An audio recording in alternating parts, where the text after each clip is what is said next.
Hi, we're having a limited color quilt challenge in the Artful Quilting and Sewing Facebook group. And I want to talk to you a little bit about it today. The due date is October 28th, and that's going to be coming up really soon. So I want to talk to you a little bit about it.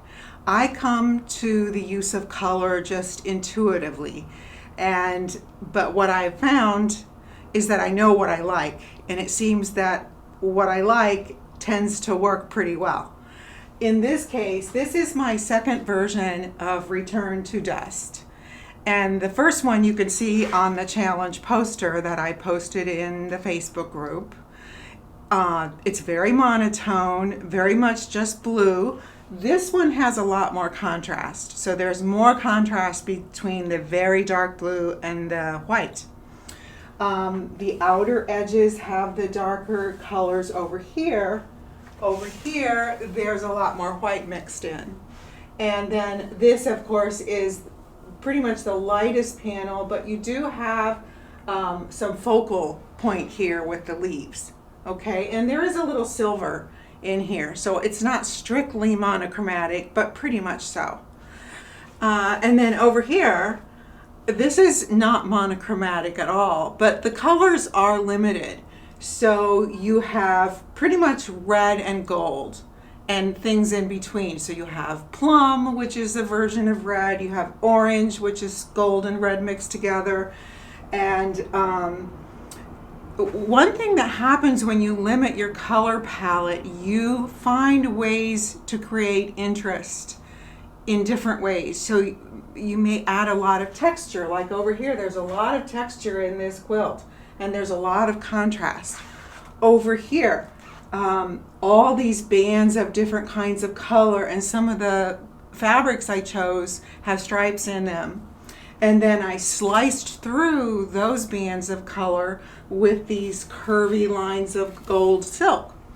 So then I also added the interest of the leaves, and some of those are copper, we have plum, we have silver, but basically it's those two colors. And there's a lot of movement going on with the, I did mono printing of the leaves, and screen printing, of the leaves, and some of them are applique on. Okay, this one in the center is more a study in value. So this one definitely has the outer edge being the darkest, and then going to lighter colors as you get toward the center. And then this always looks to me like a stormy sky. It's like you're sitting under the boardwalk at the beach and you're looking out, and there's a storm coming in, rolling in over the ocean toward you. And so it's a really dramatic piece of fabric right there. Now, I just want to show you a little trick that you can do to fix your values. You can take a picture, and here I have my iPad. I have the photo opened up, and this is what I do. After I take the picture, I look at the photo, and then I hit edit. So then you're ready to edit the photo, and you're going to go over and hit those three little circles, and that gives you the filters. So then you want to scroll through the filters. You're going to see a whole bunch of different ones. Go over until you see mono. Mono will give you a black and white picture.